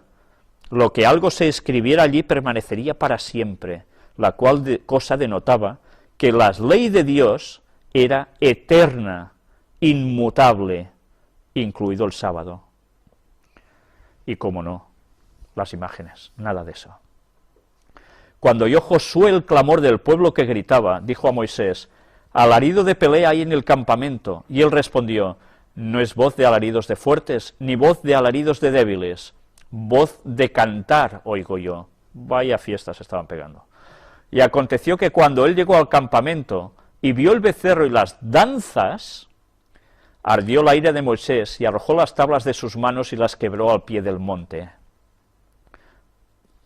Ya veis, el pacto estaba roto.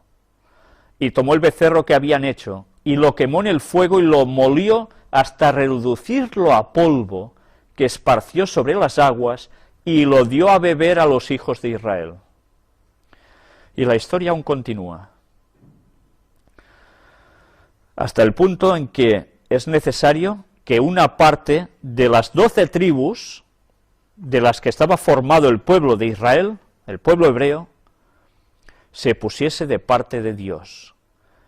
Mirad lo que aquí acontece, porque es uno de esos episodios fuertes de la Biblia. Y dijo Moisés a Aarón: ¿qué te ha hecho este pueblo, que has traído sobre él tan gran pecado?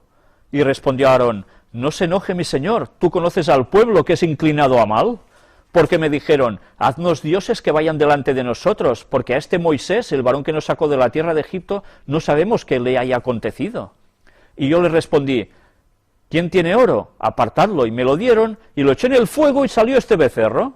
Mira, por arte de magia, tú, pongo ahí eso y ¡pam!, y me sale un becerro. Yo me imagino la cara con la que se lo debería mirar Moisés. Y viendo Moisés que el pueblo estaba desenfrenado, porque Aarón lo había permitido para vergüenza entre sus enemigos, se puso Moisés a la puerta del campamento y dijo: ¿quién está por Jehová? Júntese conmigo. Y se juntaron con él todos los hijos de Leví, una de las 12 tribus. Y él les dijo: así ha dicho Jehová, el Dios de Israel: poned cada uno su espada sobre su muslo, pasad y volved de puerta a puerta por el campamento, y matad cada uno a su hermano y a su amigo y a su pariente. Caray, qué fuerte, ¿eh? Qué fuerte si no sabemos lo que estaban haciendo, que estaban llegando a la máxima perversión, presentando sacrificios incluso. ¿Nos imaginamos dónde estaba conduciendo eso? Al ritual satánico por excelencia, sacrificios. Y los hijos de Leví lo hicieron conforme al dicho de Moisés, y cayeron del pueblo en aquel día como 3000 hombres. Entonces Moisés dijo: hoy os habéis consagrado a Jehová, pues cada uno se ha consagrado en su hijo y en su hermano, para que él dé bendición hoy sobre vosotros. Y aconteció que al día siguiente dijo Moisés al pueblo: vosotros habéis cometido un gran pecado, pero yo subiré ahora a Jehová, quizá le aplacaré acerca de vuestro pecado. Entonces volvió Moisés a Jehová y dijo: te ruego, pues, este pueblo ha cometido un gran pecado, porque se hicieron dioses de oro. Que perdones ahora su pecado, y si no, ráeme ahora de tu libro que has escrito, el libro de la vida, del que a veces hemos hablado aquí. Moisés ponía su vida por el pueblo. ¿Os recuerda algo esto? ¿Quién iba a poner su vida por el mundo? Jesús. La lección estaba hecha y aprendida. Y Jehová respondió a Moisés: al que pecare contra mí, a éste raeré yo de mi libro. Ve pues ahora, lleva a este pueblo a donde te he dicho. He aquí mi ángel irá delante de ti, pero en el día del castigo yo castigaré en ellos su pecado. Y Jehová hirió al pueblo porque habían hecho el becerro que formó a Aarón. Ya veis, lo que iban a hacer eran las prácticas satánicas. Y a veces cuando uno imagina el alboroto, la forma de... bueno, todo lo sexual que os podáis llegar a imaginar y más es lo que ellos estaban haciendo allí. Todas las perversiones posibles, sacrificios a esos dioses, idolatrar totalmente lo mismo que hacían en Egipto. Todo lo más satánico. ¿Cómo podía Dios permitir eso? Si Él hubiese permitido esto, el pueblo de Israel dejaba de ser pueblo de Dios. Y de el linaje de Abraham no hubiese salido precisamente quien debía salir, que era Jesús. Esas medidas fueron necesarias para que el pueblo volviera a Dios y dejara la perversión de la cual Satanás ya se hizo hincapié, infiltrando a gente que salía de Egipto, que se añadió al pueblo hebreo, por miedo a recibir de las plagas que caían de Egipto. y ellos les dieron a conocer, les dieron a mamar toda la parte satánica de la cultura egipcia y la pusieron entre el pueblo hebreo. A partir de allí el pueblo hebreo siempre más quedó contaminado.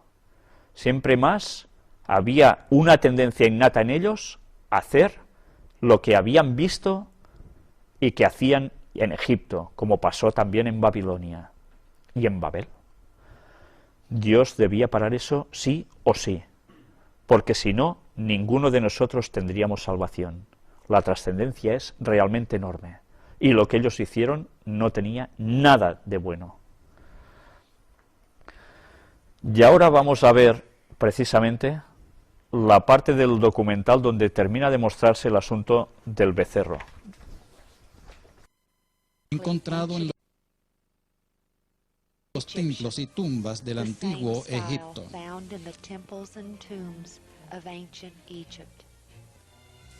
Imposibilitados de entrar al recinto sagrado desde el frente y subir al monte Sinaí, ahora nos acercamos desde la parte trasera, donde las grandes piedras y el árbol solitario en medio de ellas pueden verse. Subiendo la montaña aquí, prontamente nos encontramos con el tope de una grande meseta de refugio.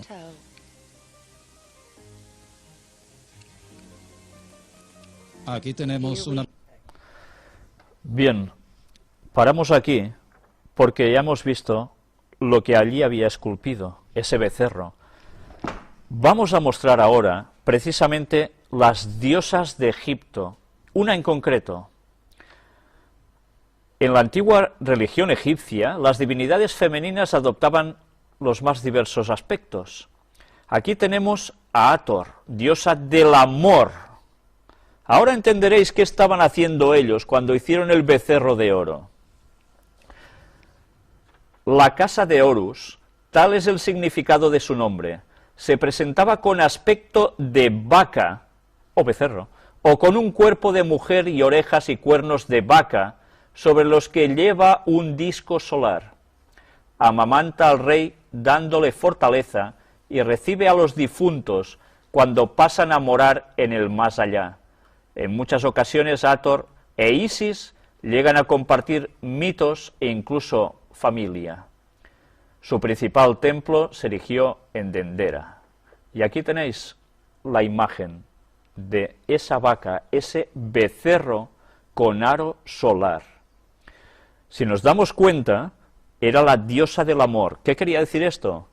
Pues ya os podéis imaginar lo que hacían para adorar a esta diosa, todo lo posible sexualmente. Y no solo esto, ¿habéis percatado el detalle de que además hacía algo especial aparte de esto? ¿Qué pasaba? Recibía a los difuntos cuando pasaban a morar en el más allá. Era el culto a los muertos, el culto adoración al sol, era espiritismo absoluto, era el satanismo en su pleno apogeo lo que ellos estaban haciendo. ¿Creéis que Dios podía permitir eso, si era el pueblo de Dios? Qué fácil es juzgar cuando desconocemos los detalles que nos hablan tanto de lo que allí estaba aconteciendo. ¿Cómo podía ser que el pueblo de Dios, viendo lo que estaban viendo, y el poder con el cual fueron librados de Egipto, por mano de Jehová, y siguieran otra vez al satanismo? Pues bien, mirad esta otra imagen. Antes en las noticias hemos hablado precisamente de esta imagen, de su comparación con la Virgen María, que luego el catolicismo adoptó con esas imágenes ya tan antiguas, y diciendo, no, es la Virgen con el niño Jesús, para ser adorada. En verdad, todo proviene de la antigüedad. Isis, la diosa grande en magia. Y ya veis, todo era conectado. Por tanto, quien ahora adore a la Virgen María con el niño Jesús, teóricamente, en verdad, ¿a quién está adorando? A esa mismísima divinidad pagana que es satanismo absoluto. ¿Por qué Satanás se aparece como la Virgen? ¿Os dais cuenta ahora del porqué de las cosas? Si los católicos están viendo esta conferencia, ojalá Dios pueda tocarles el corazón para que dejen de adorar a los muertos y para que dejen de invocarlos en ayuda a ellos. Pues bien, ya veis qué conexiones entre la antigüedad pagana y el actual catolicismo. ¿Cómo iba Dios a permitir todo esto? ¿Qué tendrá que hacer Dios una vez más? Antes hemos hablado del alboroto que montaron, esas enormes fiestas, y a mí esto me recuerda un poco a lo mismo que está sucediendo con los jóvenes en la actualidad, ¿no? ¿Cuál es su máxima en esta vida? Diversión, como sea. ¿Y qué hacen para ello? Drogas, alcohol, lo que haga falta. Discotecas, por supuesto, con mucha fiesta, mucha música, muchas canciones, además a un volumen exagerado. Ellos hacían lo mismo con sus címbalos, bueno, con todos los tambores, todo lo que tenían, percusión sobre todo, que influye más hacia la parte sexual en el hombre y en la mujer. Es lo mismo que esta gente hacía. ¿Y qué hacen ahora los jóvenes cuando enseguida se encuentran? Pues ¡pam!, ya terminan ¿con qué? Con sexo. Se está llegando a los mismos puntos cuando Dios debía intervenir. Porque en el momento en que las personas llegan a este estado, la separación es total con Dios. Y es muy difícil que lleguen a reaccionar. Sus mentes quedan colapsadas por la hipnosis satánica. Nosotros estamos a tiempo aún de decir las cosas para que todas estas personas también reaccionen. Esa es nuestra responsabilidad. Porque Dios aún no ha destruido el mundo. No han caído aún las 7 plagas finales. Quiere decir que Dios aún aguanta porque no se ha llegado a ese máximo extremo. Nuestra es la responsabilidad y nuestro es el deber. Ojalá Dios nos dé fuerzas y entendimiento para poder dar este mensaje a la gente para que reaccione. Y vamos a ver después de esto algo más. Pero ahora vamos a pasar ya el resto de la filmación. Vamos a retroceder en imágenes hasta llegar a unas aguas que brotan de una roca. Ahora os voy a mostrar, retrocediendo en instantáneas, os voy a marear un poco, a estos textos que aparecen aquí. Agua de la roca. El pueblo estaba congregado, en Éxodo 17 aparece esto, eran muchísimos, millones, y no tenían algo, que era agua para abastecerse. Y Moisés golpea una roca por orden divina, y de la peña sale agua que abastece a grandes chorros al ganado y a la población. Se dice que eran 600.000 hombres, sin contar mujeres y niños, si no recuerdo mal, la cual cosa hacía que eran millones, más todo el ganado que ellos llevaban con ellos. ¿Qué cantidad de agua debió brotar de allí? ¿Es imposible que de una peña salga agua? Pues parad atención, porque lo que vais a ver es realmente impresionante. A pesar de todo, recordemos una cosa, Moisés golpeó esa roca 2 veces, y eso fue transgredir lo que Dios le dijo. Él se enfurismó tanto con el pueblo, que no paraba de insistir en lo de volver a Egipto y dale que te pego con lo de siempre, y Moisés se hartó, y en un momento de bajeza, golpeó la peña 2 veces para que brotaran aguas, y él mismo se puso como el que les daba el abasto al pueblo. Eso no lo debería haber hecho nunca, porque quien mantenía al pueblo era Dios, no él. Y eso le costó el no entrar en la tierra prometida. Y él se arrepintió de eso. No pudo entrar en la tierra de Canaán por la que tanto luchó, pero antes de morir Dios le muestra esa tierra. Y cuando muere, Dios lo resucita y le da algo mucho mejor que esa tierra en la cual iban a entrar. Lo llevó al cielo. ¿Por qué Moisés tuvo que pagar tan grande su transgresión, cuando parece casi nada, ¿no? Cuanta más responsabilidad tiene un dirigente, más debe ser su comportamiento.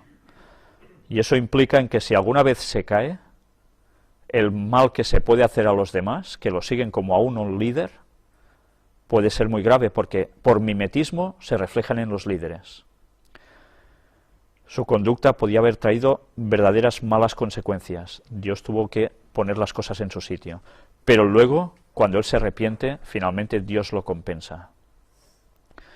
Y eso que Moisés era el hombre más paciente y más manso. Una vez más, vemos que hasta qué punto llegamos, que Dios nos prueba y hay momentos en que caemos. Moisés, que era el más manso de la tierra, cayó.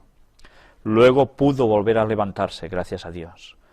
Pero esto nos remite una vez más a Jesús. ¿No era Jesús el más manso de la tierra?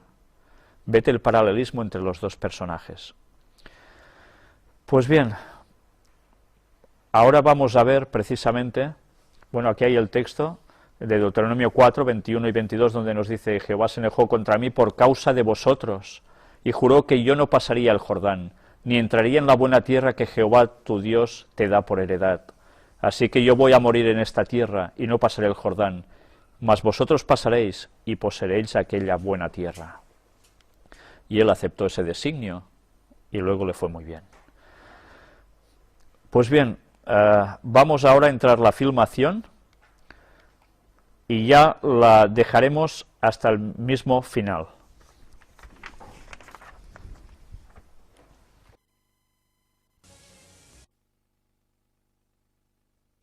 Rastreando el área encontramos que es suficientemente grande para fácilmente acomodar los 70 ancianos que acompañaron a Moisés a la montaña en este punto. El pico a la izquierda es donde se encuentra el árbol solitario, pero no se puede ver debido a nuestro ángulo.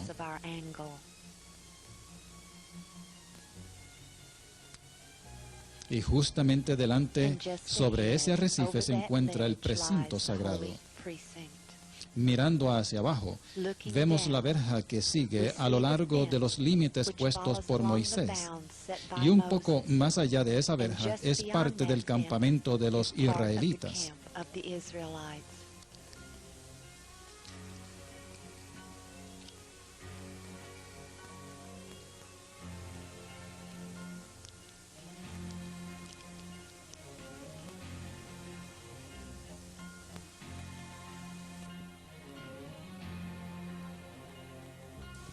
Viendo más de cerca el precinto sagrado, podemos ver las ruinas de un antiguo cimiento.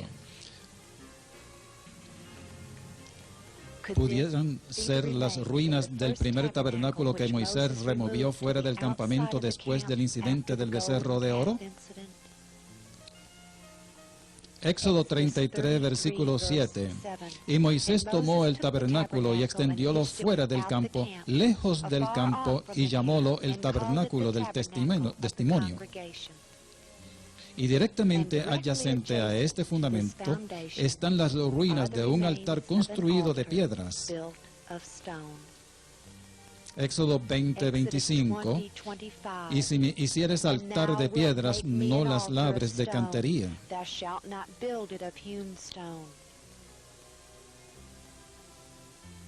Buscando más adelante, paramos para ver las huellas hechas por los camiones antes de que la verja fuera erigida. Esto nos da una mejor idea de la perspectiva del tamaño enorme de esta área.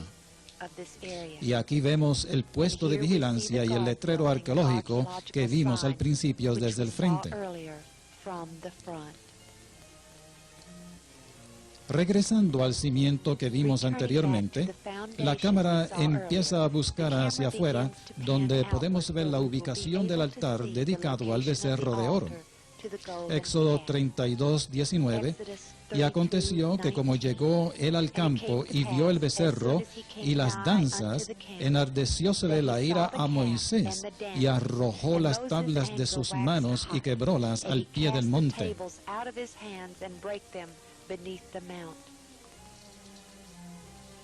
Todavía visible hasta hoy, también está el lecho del manantial que descendió de la montaña para darle al pueblo agua abundante para ellos y sus rebaños y manadas. Preparándonos para abandonar el lugar, podemos mirar hacia abajo desde la parte trasera de la montaña y otra vez podemos ver la vasta planicie. Llegando desde el punto opuesto de esta montaña, encontramos una área que se ajusta a la descripción bíblica de Refidim, el último campamento de los israelitas antes que llegasen al monte Sinaí. Éxodo 17:6, el Señor le dice a Moisés: He aquí que yo estoy delante de ti allí sobre la peña en Horeb, y herirás la peña, y saldrán de ella aguas, y beberá el pueblo. Y Moisés lo hizo así en presencia de los ancianos de Israel. And Moses did so in the sight of the elders of Israel. La más increíble evidencia en este lugar es la gigantesca piedra partida sobre una colina, con evidencia de que grandes torrentes de agua fluyeron de la misma. Las rocas todavía exponen el patrón de erosión de tremendas cantidades de agua descendiendo de esta roca.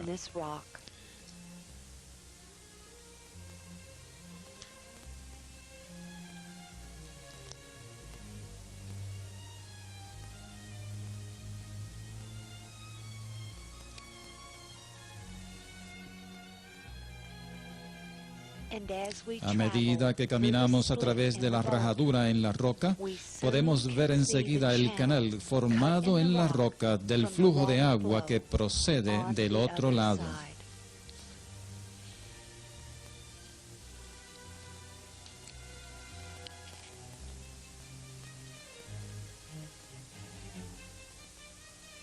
Y rastreando hacia afuera, podemos ver que estos canales continúan hacia la llanura. Después de la batalla en la que los israelitas derrotaron a los amalecitas, la Biblia nos dice que Moisés hizo algo. Cuando vamos a Éxodo 17, versículo 15, dice: Y Moisés edificó un altar y llamó su nombre Jehová Nisi. Aquí se encuentran las reliquias de un altar antiguo, parte de él caído quizás por un terremoto o por buscadores de tesoros, pero suficientemente intacto para demostrar que en verdad era un altar, ya que no es hueco sino sólido completamente.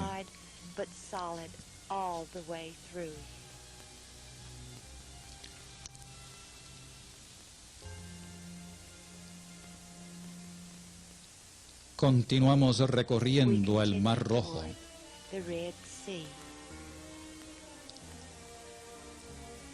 Y justamente adelante podemos escasamente ver el Golfo de Acaba. A medida que continuamos acercándonos, la hondonada o cañón parece estrecho desde lejos, pero ahora puede verse que es suficientemente grande para que la vasta multitud pudiera viajar por él. Y al otro lado del mar podemos ver una área grande de playa en el lado egipcio.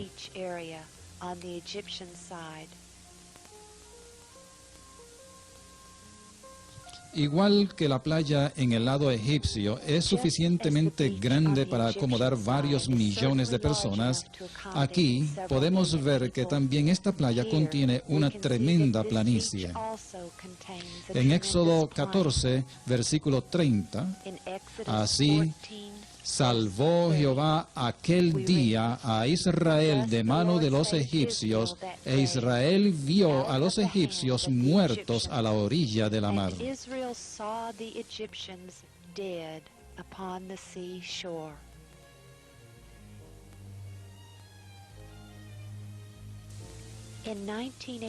En el 1984, cuando Ron y sus hijos fueron encarcelados aquí en Arabia Saudita, Ron dirigió a sus apresadores a esta playa, donde les enseñó una columna de estilo fenicio con inscripciones en hebreo que decían que el rey Salomón había levantado esta columna en honor a Jehová para conmemorar el cruce del Mar Rojo en tierra seca. Hoy todo lo que queda ahí es este marcador, señalando la ubicación de esa columna, y aunque no sabemos a dónde la hayan llevado, estamos seguros que está protegida y será localizada pronto. Mientras miramos hacia el mar, podemos ver el extremo del arqueo del puente terrestre subacuático que conduce a esta playa, justamente más allá de donde la columna una vez estuvo asentada.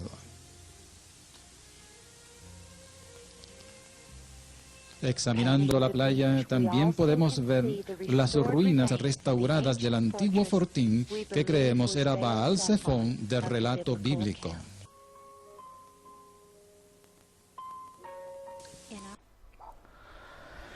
Pues bien, yo creo que habréis disfrutado bastante de este documental, tanto como lo hice yo, porque quien aún después de esto siga pensando en que los relatos bíblicos son bobadas, pues creo que tendrá un grave problema, ¿no?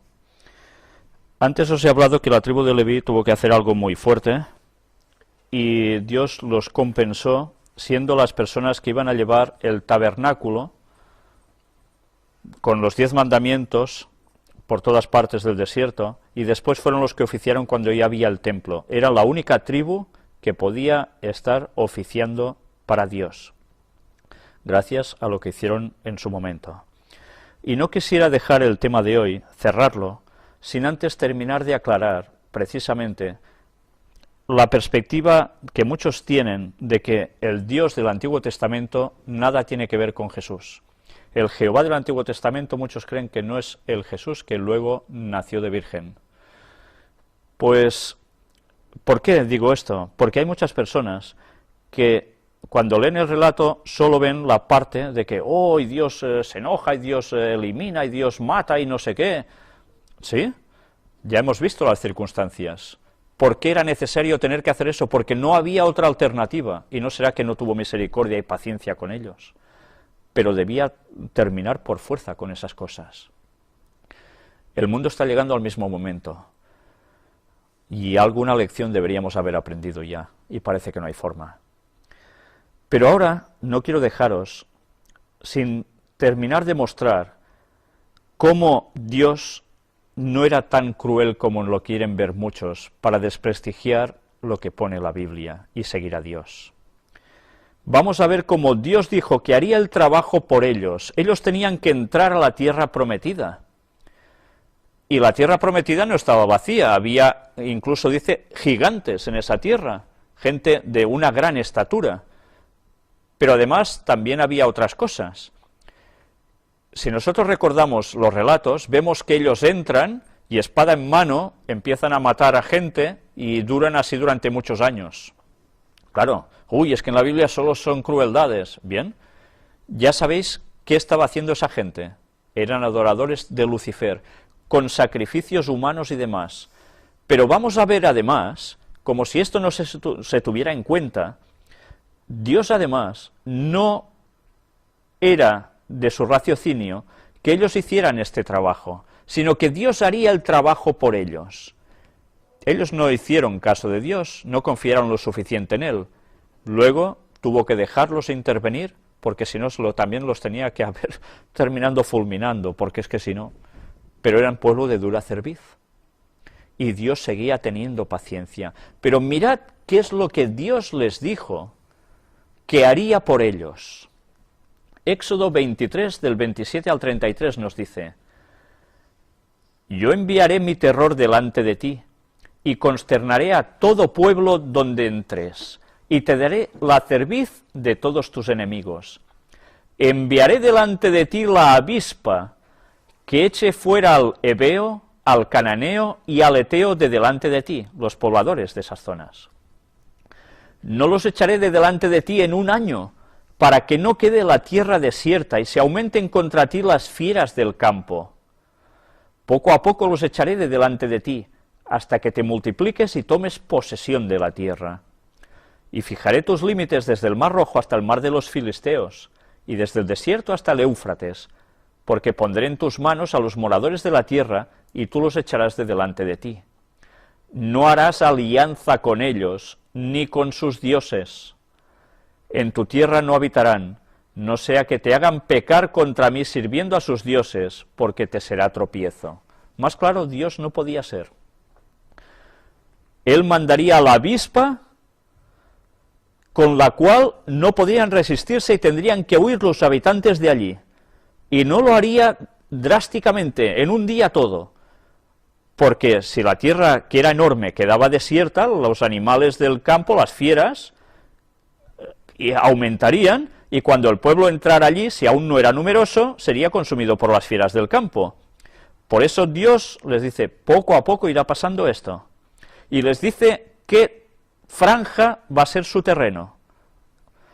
Y después les advierte, ellos tienen que estar fuera de allí, esos habitantes, porque si no, ¿qué haréis? Pues alianza con ellos, os juntaréis con sus dioses y volveremos a estar en las mismas. ¿Y qué era estar en las mismas que esa gente? ¿Qué hacían esa gente especialmente? Pues especialmente hacían algo, que era sacrificar a sus propios hijos, pasarlos por el fuego, a Moloc, su dios. Éxodo 33, del 1 al 3 nos dice, Jehová dijo a Moisés, anda, sube de aquí tú y el pueblo que sacaste de la tierra de Egipto, a la tierra de la cual juré a Abraham, Isaac y Jacob, diciendo, a tu descendencia la daré. Y yo enviaré delante de ti el ángel, y echaré fuera al cananeo, y al amorreo, al eteo, al fereceo, al heveo y al jebuseo, a la tierra que fluye leche y miel. Pero yo no subiré en medio de ti, porque eres pueblo de dura cerviz, no sea que te consuman el camino. ¿A quién más enviaba? A su ángel. Él echaría a estos habitantes. Y terminamos con Deuteronomio capítulo 7, del 14 al 26 nos dice, bendito serás más que todos los pueblos, no habrá en ti varón ni hembra estéril, ni en tus ganados, y quitará Jehová de ti toda enfermedad, y todas las malas plagas de Egipto que tú conoces, no las pondrá sobre ti, antes las pondrá sobre todos los que te aborrecieren. Y consumirás a todos los pueblos que te da Jehová tu Dios, no los perdonará tu ojo ni servirás a sus dioses, porque te será tropiezo.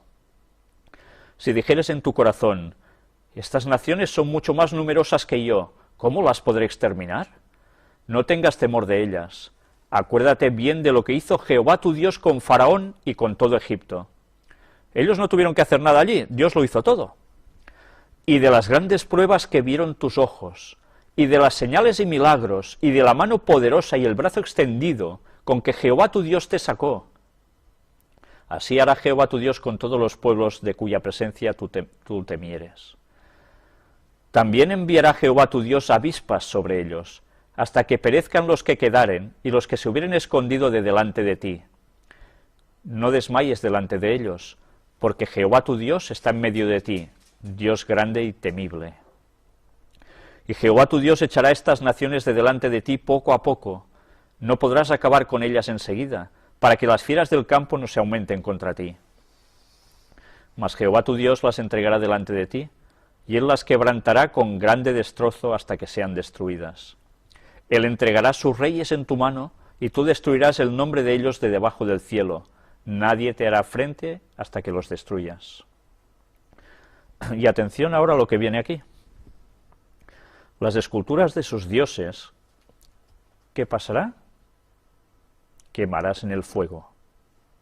No codiciarás plata ni oro de ellas para tomarlo para ti, para que no tropieces en ello, pues es abominación a Jehová tu Dios. Y no traerás cosa abominable a tu casa, para que no seas anatema. Del todo la aborrecerás y la abominarás, porque es anatema. Pues bien, ya veis lo que Dios iba a hacer por ellos, pero ellos quisieron intervenir.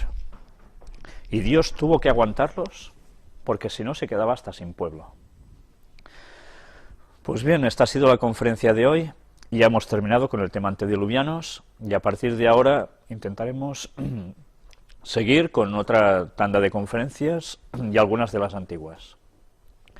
Pues gracias por vuestra atención y que Dios os bendiga.